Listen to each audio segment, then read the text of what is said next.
OC প্রতিদিন এখন বিএনপির উপজেলা সভাপতিকে ফোন করে ডায়াবেটিসের খবর নেয়। তা আমার কথা যদি বিএনপি বিপক্ষে যায়, আমার কথা যদি জামাতের বিপক্ষে যায়, তারা তো আমার গৌরবে দিয়া কি করবে তা তো আপনি বুঝতে পারতেছেন না। এলাকার ওসি প্রতিদিন উপজেলা বিএনপির সভাপতিকে কল করেন, ডায়াবেটিক্সের খোঁজ নেন।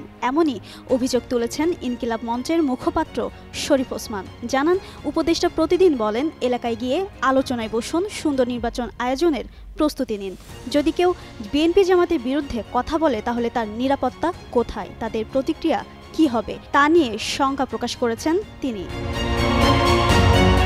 সম্প্রতি ঢাকা বিশ্ববিদ্যালয়ের মধুর ক্যান্টিনে আয়োজিত এক সংবাদ সম্মেলনে এমন অভিযোগ তুলেন হাদি। জানান, উপদেষ্টা প্রতিদিন বলেন এলাকায় গিয়ে আলোচনায় বসুন, সুন্দর নির্বাচন আয়োজনের প্রস্তুতি নিন। কিন্তু বাস্তবে পরিস্থিতি কি তাই? যদি কেউ বিএনপি জামাতের বিরুদ্ধে কথা বলে তাহলে তার নিরাপত্তা কোথায়, তাদের প্রতিক্রিয়া কি হবে তা নিয়ে রয়েছে শঙ্কা। এলাকার ওসি এখন প্রতিদিন বিএনপির উপজেলা সভাপতিকে কল করেন, ডায়াবেটিক্সের খোঁজ নেন।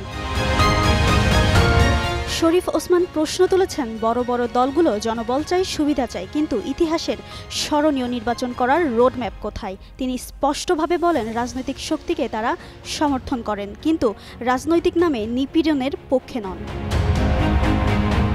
অন্তর্বর্তী সরকারকে উদ্দেশ্য করে শরীফ ওসমান দাবি জানান, আগামী 6 মাসের মধ্যে এই সরকার ভেঙে দিতে হবে। তা না হলে অনেক উপদেষ্টার সামনে গিয়ে বিএনপি জামাত বা এনসিপির মুখপাত্র হয়ে দড়ি টানাটানি করবে।